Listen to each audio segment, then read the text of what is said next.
salaamaaleykum mbokku Caajaay salaamaaleykum waa Pastef donc dañuy jox le coordonnateur Gassama mu ubbi au nom du parti bu paree incha allah dinañ expliquer population bi yëpp lan moo ñu indi tey fii ci district de santé bi donc lan moo ñu indi ci hôpital bi donc dañuy jox Gassama mu ubbi rek au nom du parti Gassama vous avez la parole. Merci beaucoup. Tout d'abord, je suis très heureux du grand honneur qui m'échoit d'être là avec vous par la grâce divine. Être là témoigne d'une double postulation, à la fois pathétique et historique. Pathétique. L'œuvre qui nous a menés ici fait une retraçabilité vraiment des couches vulnérables. Nous sommes là au district sanitaire de Thiadiaye, qui a besoin de nous et nous qui avons besoin de lui. C'est pourquoi aujourd'hui, ces fils conscients des enjeux et des responsabilités sont à l'heure pour apporter un soutien aux personnes vulnérables. Historique, des actes pareils sont là pour renforcer les lignes directives qui nous mènent vers une santé pour tous. Or, dans le cadre d'espèces, la santé est une des compétences transférées aux collectivités locales. Vraiment, il est de notre rôle vraiment d'apporter un soutien. Et ce district-là fait partie des districts phares du point de vue du management, du point de vue des relances, du point de vue de la gestion du personnel et de la gestion des malades. Aujourd'hui, nous sommes là au nom de Pastef Thiadiaye, sous les directives du président Bassirou Diomaye Faye, de son premier ministre Ousmane Sonko et du président de l'Assemblée nationale et l'ensemble des patriotes pour venir, comme il est de coutume chez nous, apporter un soutien. Ce soutien, n'est-ce pas, se traduit à travers des dons de moustiquaires en partenariat avec le ministère de la Femme et de l'Action sociale et le district quand même qui est, n'est-ce pas, d'amont en aval de tout le processus véritablement menant vers la quiétude de la santé à Thiadiaye. Ils font des efforts considérables et consolables. Et vraiment aussi, nous remercions vivement et fraternement le DG Bédignon de l'Action sociale, qui n'a ménagé aucun effort étant fils de Thiadiaye, qui doit participer à l'effort, comme on le disait autrefois à la première guerre, à l'effort de guerre, mais nous dirons à l'effort de santé pour sortir véritablement les populations. Et je remercie l'ensemble du personnel vraiment de cet accueil chaleureux et fraternel. Surtout mention spéciale aux soldats infatigables que sont le Pastef Thiadiaye, qui sont là debout aux premières heures pour penser apporter aux Thiadiayois véritablement le bonheur et tout ce qui est, n'est-ce pas, à leur possession, au-delà, n'est-ce pas, des difficultés au quotidien. Vraiment, je ne vais pas terminer sans remercier le coordonnateur de ce progrès, mon frère, n'est-ce pas, Saliou ici présent, n'est-ce pas, c'est un homme d'ouverture, un homme engagé, un homme d'une valeur, n'est-ce pas, morale, d'une valeur religieuse et d'une valeur éducative sans commune mesure. Salle que Dieu, dans ses plénitudes, vous accorde tout ce dont vous avez besoin pour réussir à suivre vos missions. Et je vous remercie. Merci beaucoup. Donc merci Gassama pour la clarté du discours. wax dëgg yàlla li bettuñu ci moom duñ ne guléet fu ñu mën di dem saa bu ñu ko joxee kaddu dina wax ak population bi dina leeral kaddu gi leer na ànd na ak fasaaxa kon coordonnateur ñu ngi lay jaajëfal bu baax a baax a baax donc dañuy continuer rek ci li ñu fi indi li ñu fi dajale tey mais pour loolu da ngeen ñuy permettre nag ñu gërëm d'abord le président de la République Bassirou Diomaye Faye gërëm le président le premier ministre Ousmane Sonko gërëm madame la ministre de l'action sociale de la femme et de l'action sociale muy Maïmouna Dièye di doomu dëkk bi mais gërëm surtout le DG du fonds de la solidarité nationale muy monsieur Bédignan bu ñu fi teewee tey ñun waa Pastef ñi ñëpp tey góor jigéen mag ak ndaw mën nañ ne béy ji lañ fi teewal kàddoom la ñuy waxee parce que moom moo waroon a ñëw présider tey ouverture caravane bii mais temps yi dafa feebar dafa sonn trop daanaka grippe bi da koo tëral moo tax nag mu mën a ñu fu ngeen nekk maa fa nekk samay collaborateur ngeen su ma nekkee DG en grande partie c'est grâce à Pastef donc mënuma woo keneen ku dul yéen dem leen hôpital ngeen defal ma la nga xam ne bu ma fa nekkoon loolu laay def loolu mooy suñuy tànk fii tey mu nekk nag distribution de moustiquaires cérémonie de lancement parce que on a 1000 moustiquaires pour Thiadiaye répartis comme suit hôpital bi dañ leen bëgg a jox 200 moustiquaires 50 yi pour les lits d'hôpitaux 50 yi pour les enfants 50 yi 100 yi pour les femmes enceintes mu nekk 100 moustiquaires pour l'hôpital de Thiadiaye 200 moustiquaires pardon pour l'hôpital de Thiadiaye yaakaar naa 1000 suñ ci jëlee 200 dina des 800 yi aussi mën nañ ne population bi ñoo ko moom dinañ ko joxe sans xaj ak seen dinañ ko joxe de manière transparente de manière objective utuñu kii fii la bokk utuñu kii fële la bokk joxe bi it ñi nga xam ne ñooy les cibles mooy xale yi ak mag ñi bu ñu nee mag ñi nag mooy les vieillards màgget yi yaakaar naa la ko olof di wax waaw troisième âge très bien personne de troisième âge yi ñoom la ñu ñooy cibles yi en tout cas dinañu dem quartier par quartier dinañu woo ñi nga xamante ne nii ñoo ñu nekkal ci quartier yi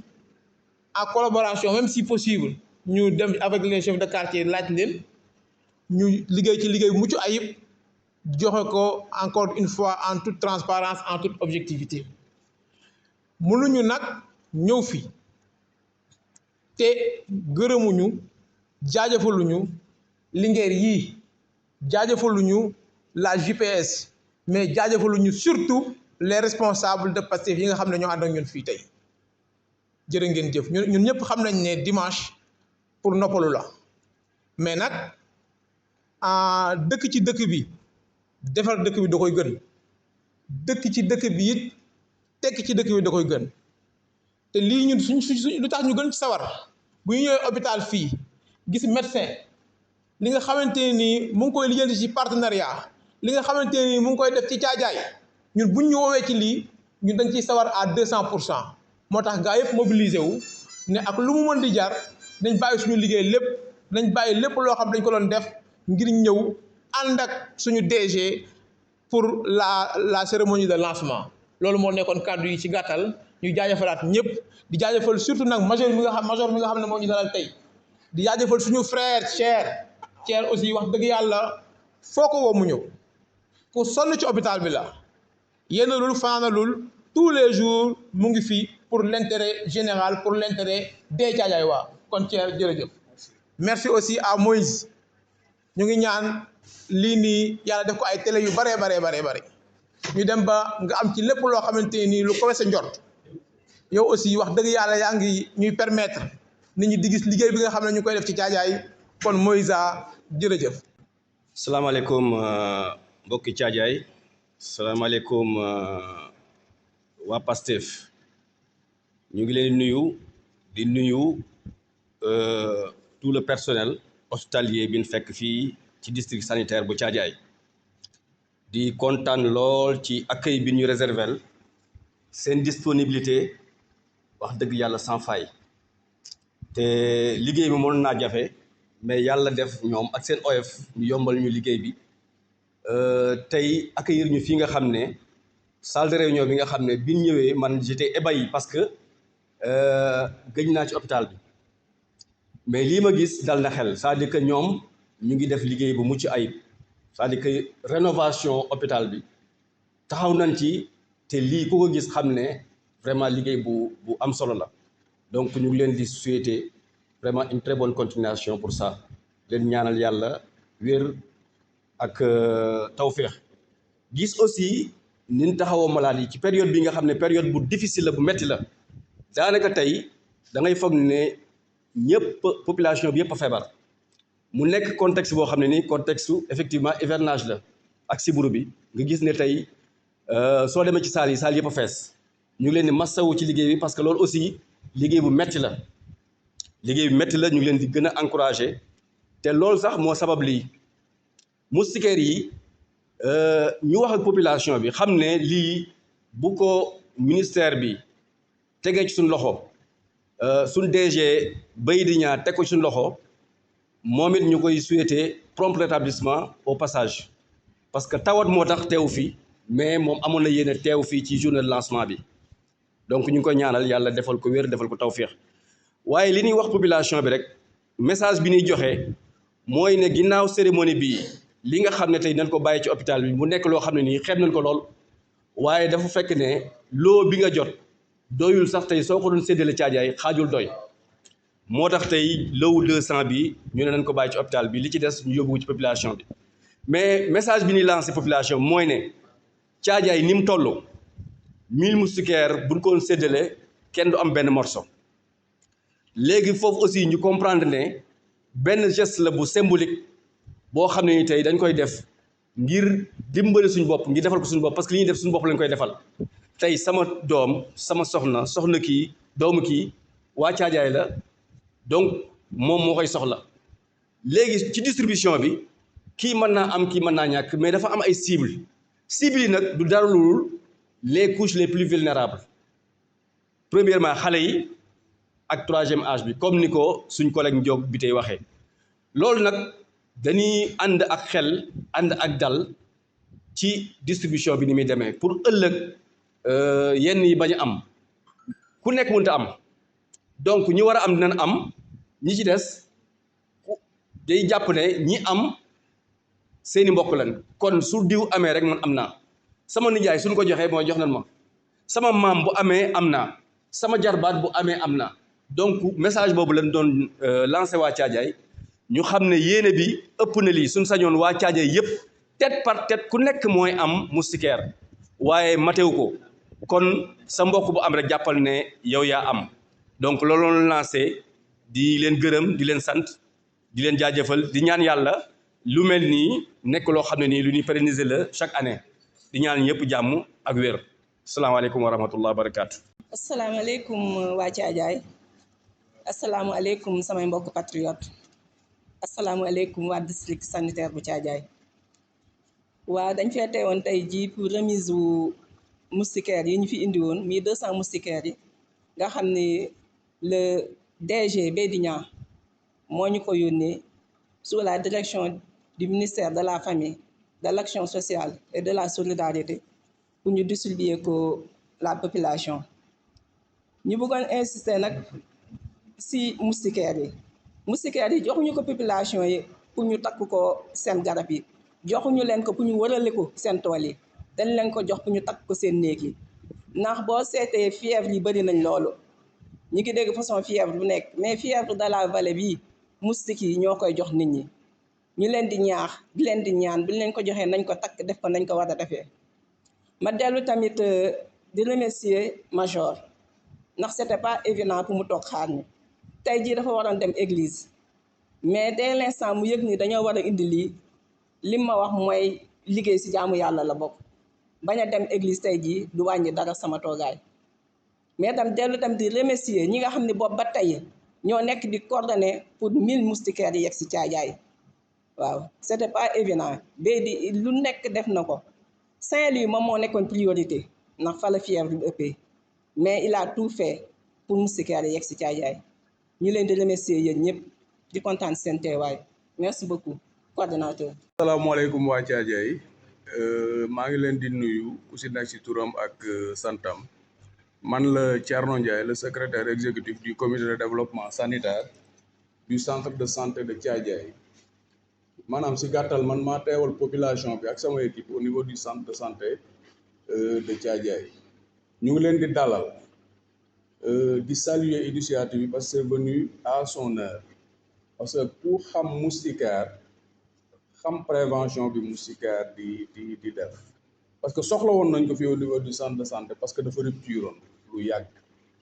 dañ doon jot ay dons de moustiquaire mais cette année pratiquement on n'a pas reçu de dons c'est très compliqué et population bi bu ñu naree dem di ko jënd officine dafay cher fii nag on a deux types de moustiquaires des moustiquaires pour les femmes enceintes ak des moustiquaires pour les autres couches de la population mais comme l'a si bien dit Ndiok on en fera bon usage xale yi d'abord les femmes enceintes ak koo waxati ak les lits maintenant damay lancer un appel comme que vous allez faire une distribution de masse au niveau de la population ngeen sensibiliser waale un tout petit peu la population par rapport aux moustiquaires qu'on mettra au niveau des lits parce que moustiquaires yooyu pour lal yi la doo tëddee jóg ñu defar sa morom du ñëwee tëdd ñu mën ko wàcceel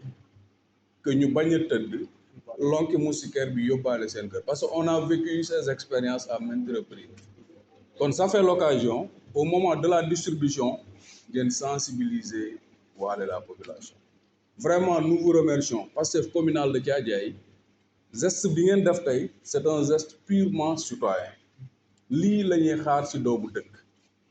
li nga mënal sa dëkk nga defal ko sa dëkk vraiment nous vous remercions au nom du médecin chef de district parce que lu ñu fi toogee tey moom moo ñu woo ne ñu comme que mënuma ñëw allez me représenter pour la cérémonie de lancement vraiment nous vous remercions merci beaucoup. man may Alexandre Ciss man may major centre de santé bi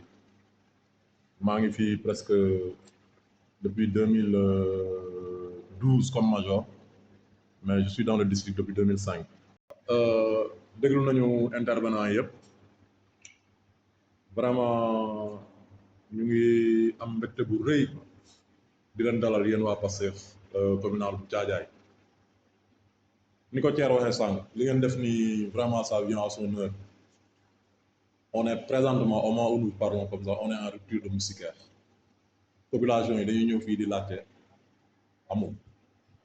honnêtement même yu femmes enceintes yi nga xam ne dañ leen koy may gratuitement instant yi nii jeexoon vraiment li ngeen def nii ça vient vraiment à son heure bu dul loolu maa ngi rafetlu kàddu Cheikh c'est vrai fii ñu nekk nii bii mooy première cérémonie officielle bu ñu fi defagul c'est la première cérémonie officielle vous avez l'honneur dans cette salle quoi vous avez l'honneur d'être les premiers à être servis ici parce que c'est un bâtiment tout neuf comme ni nga ko gisee bu ay partenaires may doomu Thiadiaye parce que ñun moom mën nañu wax ne ay doomu Thiadiaye lañu mais yéen ñu gën nekk doomu Thiadiaye parce que ñun dañu yónni fii rek bu jeexee mën nañ am ñu dem feneen lii moom doomu Thiadiaye lañ ko may léegi na ngeen ñu dimbali nag ngeen wax dëkk bi tamit sensibilisation rek ñu jàppale ñu pour ñuy maintenir ñuy entretenir du moins joie yooyu ñu am nii du bii kese maternité bi réfectionné nañ ko en face pavillon bi ngeen dugg gis ngeen ne tamit on est en chantier ça sera le service d'accueil urgence quoi urgence bi foofu lay nekk